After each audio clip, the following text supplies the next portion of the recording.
Gordon was cross. Why should Henry have a new shape, he grumbled. A shape good enough for me is good enough for him. He goes gallivanting off to Crewe, leaving us to do his work, and comes back saying how happy he feels. It's disgraceful. And there's another thing. Henry whistles too much. No respectable engine ever whistles loudly at stations. It isn't wrong, but we just don't do it. Poor Henry didn't feel happy anymore. Never mind, whispered Percy. I'm glad you're home again. I like your whistling. Goodbye, Henry, called Gordon. We're glad to have you with us again, but remember what I said.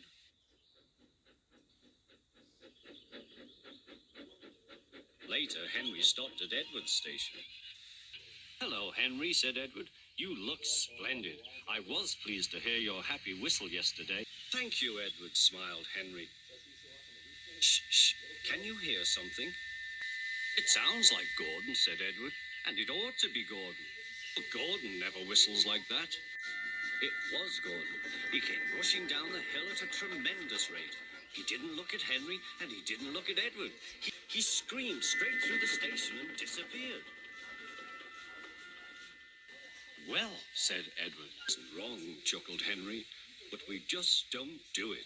And he told Edward what Gordon had said.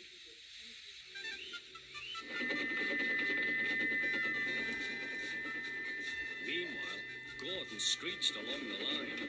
The noise was awful.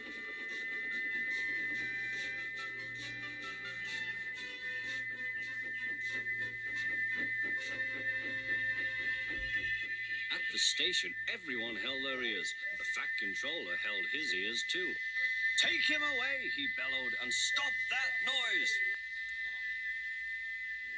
Gordon puffed sadly away, but he wouldn't stop whistling until two fitters climbed up and knocked his whistle valve in place. That night, Gordon slunk into the shed. He was glad it was empty. It isn't wrong, murmured Henry to no one in particular, but we just don't do it. No one mentioned whistles. Next morning, Henry was enjoying himself enormously. I feel so well, he sang. Trickety-trock, hummed his coaches. Then he saw some boys on a bridge. Peep, peep, hello, he whistled. Oh, he called. The boys didn't wave and take his number. They thought it fun to drop stones on him instead. They've broken our glass, sobbed the coaches. The passengers weren't hurt, but they were cross. Call the police. No, said the driver. Leave it to Henry and me. What will you do, they asked. Can you keep a secret? Yes. Well then, said the driver. Henry is going to sneeze at those boys.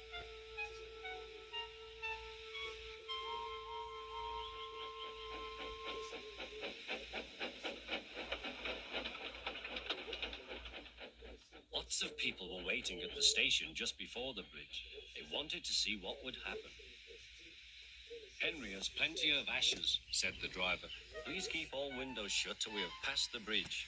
Henry is as excited as we are, aren't you, old fellow? Henry was feeling stuffed up. Soon they could see the boys, and they all had stones. Are you ready, Henry, said his driver. Sneeze hard when I tell you. Now, he said. Achoo, shoot.